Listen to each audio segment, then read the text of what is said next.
John Searl designed a generator using magnetic fields to induce a flow of electrons from a rare earth element through a system of rotating magnetized components so that those electrons would be collected, compressed, used, and recycled. Magnetic forces and electrons in motion. The question is from a stage magician, and the question is, what is the nature of magic, or what is magic, or the wonder that it invokes? There are two theories. I mean, magic is not a trivial issue at all. There are two theories about how the world works, and each one depends on a fundamental assumption about what the world is. There's the scientific theory, which says the world is tiny packets of matter squealing along through empty space at close to the speed of light and subject to a certain set of interlocking laws. That's what science tells us the world is. Another theory is, and to my mind, a much more appealing and even intuitively correct theory, is the world is language. The world is made of language. We can say that the world is composed of little demons doing calisthenics, each one the size of a pissant's eyebrow, or we can say the world is made out of wave mechanical packets of matter flying along at the speed of light. But notice that what we get each time is words. Our model of what the world is made of words, and the world is composed of description. Now, in the era before science, scientists like to say people were more epistemologically naive. What they mean by that is they didn't have a clear understanding of the division between the inside and the outside, between what we imagine and what actually is. But if you live long enough, I think you discover what we imagine and what actually is are very close to the same thing. Now, whenever you say the world is made of language, the positivists object by saying, well, then why isn't it the way we say it is? I didn't say it's the way we say it is. I said it's made of language. And part of the inspiration for my career is the realization that you could get up in front of audiences and say how the world is, and to a small degree, for a limited time, in a limited space, it shimmers and recasts itself and becomes the thing that we say that it is. The mind is somehow a co-creator in the process of reality through acts of language. And language is very, very mysterious. I mean, it is true magic. People run all over the place looking for paranormal abilities. But notice that when I speak, if your internal dictionary matches my internal dictionary, that my thoughts cross through the air as an acoustical pressure wave and are reconstructed inside your cerebral cortex as your thought, your understanding of my words. Telepathy exists. It's just that the carrier wave is small mouth noises. All so-called primitive people know that the world is made of language, that you sing it into existence, that what you say it is what it is, that it is maintained in existence by an act of rational apprehension.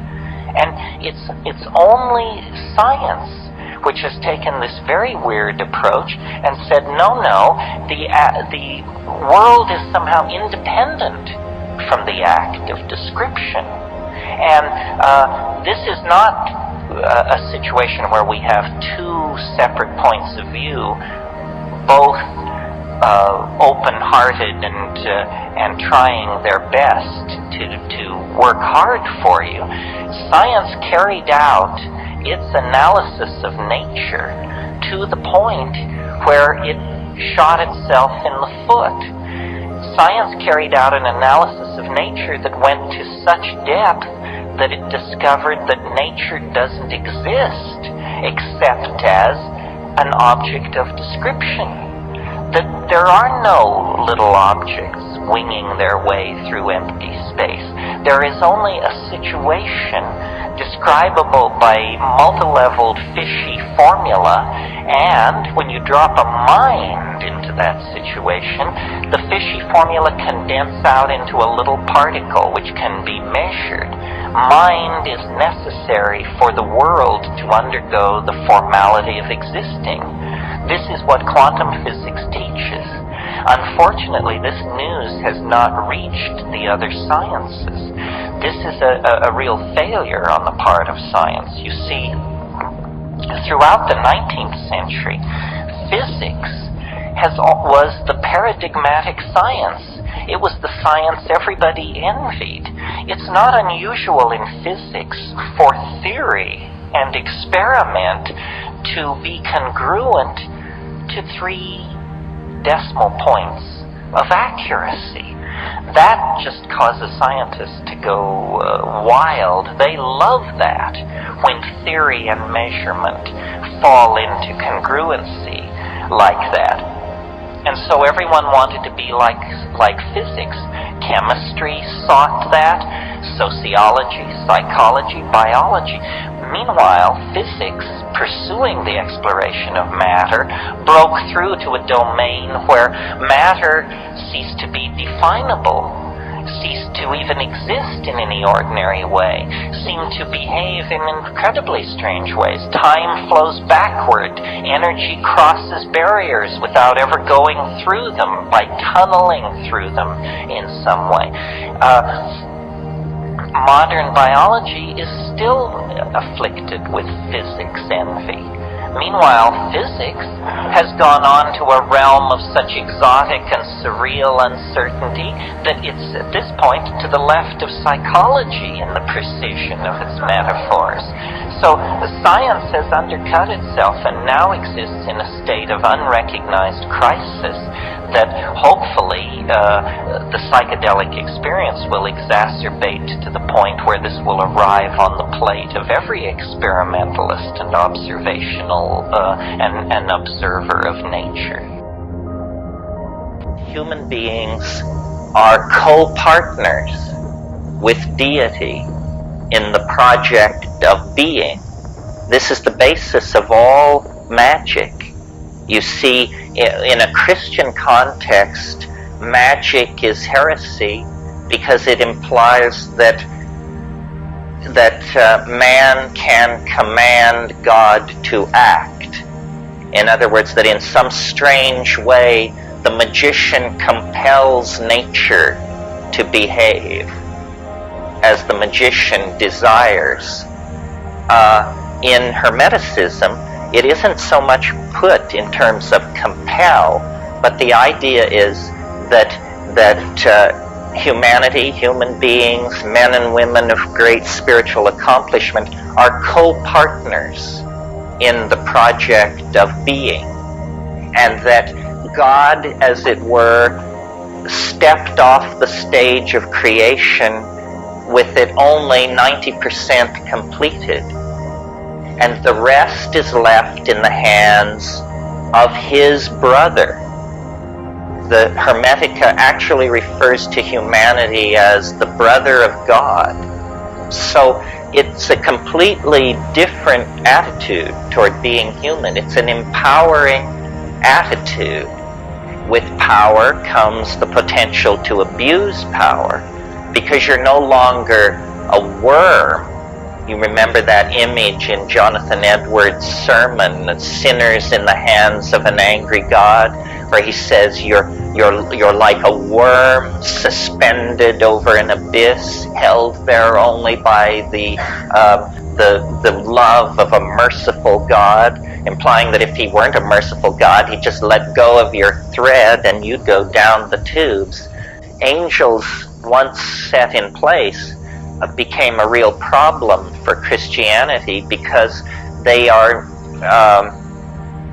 not very easy to distinguish from the old stellar demons of paganism. Paganism was largely the belief that the power of the stars could be drawn down to earth through sympathetic magic, really, by setting up resonances in a ritual situation. You could draw the power of the stars down into your projects and your intentions. I mean, if you take even the trivial belief about alchemists, that they were concerned with changing lead into gold.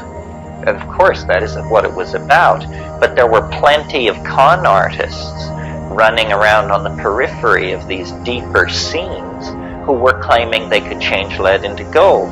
Well, in the 20th century, we routinely change lead to gold.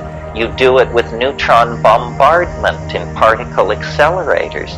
And of course, it costs far more to do it than the worth of the gold that you get out. But that really wasn't the point, was it? It was to prove that it could be done. Giordano Bruno and his school, he was a Franciscan monk who ended up being burned at the stake. His sin for which he was burned at the stake was he was sitting on a rooftop of one of these Italian city-states one evening, presumably smoking some pretty decent boo that they'd brought in from North Africa, and he was looking at the stars, and it occurred to him, these things are suns. These little points of light are like the sun. Jesus Christ! And in a single moment, the universe became infinite. And he said, if these are suns, and he just, his mind was boggled, literally. I mean, can you imagine inside the medieval worldview where they have these concentric shells of angels and demons and all this? Suddenly this guy gets it in a single moment, and he sees that the universe is infinite, and he begins to say so. And this is against Aristotle. And the church just goes nuts, and they drive him out of Italy, and he has a whole bunch of adventures in England and other places. Eventually he makes the mistake of coming back to a place in northern Italy where he's betrayed by his patron, and he's burned at the stake for a point of view which all of us take quite for granted. Hermetic philosophy is based on what is called the Hermetic corpus. This is a group of books, the most important of which is called the Asclepius. And these books, most of them, were completely lost during the Middle Ages. At the fall of the Roman Empire, copies of these Hermetic manuscripts were systematically destroyed by enthusiastic Christian barbarians. And the Hermetic manuscripts were scattered, and they only survived then in monasteries in Syria and places like that. Well, I want to read you some of this stuff because it's very interesting, and it has a modernity that is astonishing. Here's a little passage on the imagination. If then you do not make yourself equal to God, you cannot apprehend God, for like is known by like. Leap clear of all that is corporeal, and make yourself to a like expanse with that greatness which is beyond all measure. Rise above all time, and become eternal. Then you will apprehend God. Think that for you too nothing is impossible. Deem that you too are immortal, and that you are able to grasp all things in your thought, to know every craft and every science. Find your home in the haunts of every living creature. Make yourself higher than all heights and lower than all depths. Bring together in yourself all opposites of quality, heat and cold, dryness and fluidity. Think that you are everywhere at once, on land, at sea, in heaven. Think that you are not yet begotten, that you are in the womb, that you are young, that you are old, that you have died, that you are in the world beyond the grave. Grasp in your thought all this at once, all times and places, all substances and qualities and magnitudes together. Then you can apprehend God. But if you shut up your soul in your body and abase yourself and say, I know nothing, I can do nothing, I am afraid of earth and sea, I cannot mount to heaven, I know not what I was, nor what I shall be, then what have you to do with God? Would that it were possible for you to grow wings and soar into the air. Poised between earth and heaven, you might see the solid earth, the fluid sea and the streaming rivers, the wandering air, the penetrating fire, the courses of the stars, and the swiftness of the movement with which heaven encompasses all. What happiness were that, my son, to see all these borne along with one impulse, and to behold him who is unmoved, moving in all that moves, and him who is hidden, made manifest through his works.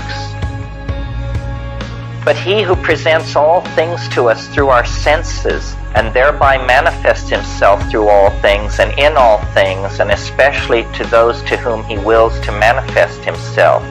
Begin then, my son Tat, with a prayer to the Lord and Father, who alone is good. Pray that you may find favor with him, and that one ray of him, if only one, may flash into your mind, so that you may have power to grasp in thought that mighty being. For thought alone can see that which is hidden, inasmuch as thought itself is hidden from sight. And if even the thought which is within you is hidden from your sight, how can he, being in himself, be manifest to you through your bodily eyes? But if you have power to see with the eyes of the mind, then, my son, he will manifest himself to you.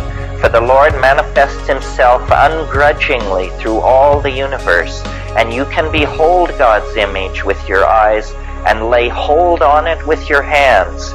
If you wish to see him, think on the sun, think on the course of the moon, think on the order of the stars. Who is it that maintains that order? The sun is the greatest of the gods in heaven. To him as to their king and overlord, and all the kings of heaven yield place. And yet this mighty God, greater than earth and sea, submits to having smaller stars circling above him. Who is it then, my son, that he always obeys with reverence and awe? Each of these stars too is confined by measured limits, and has an appointed space to range in. Why do not all the stars in heaven run like and equal courses? Who is it that is assigned to each its place, and marked out for each the extent of its course? And so forth. So it's a nature-oriented, celebratory, it glories in the exercise of the mind. It is not doctrinal, it is not pietistic. It is magical.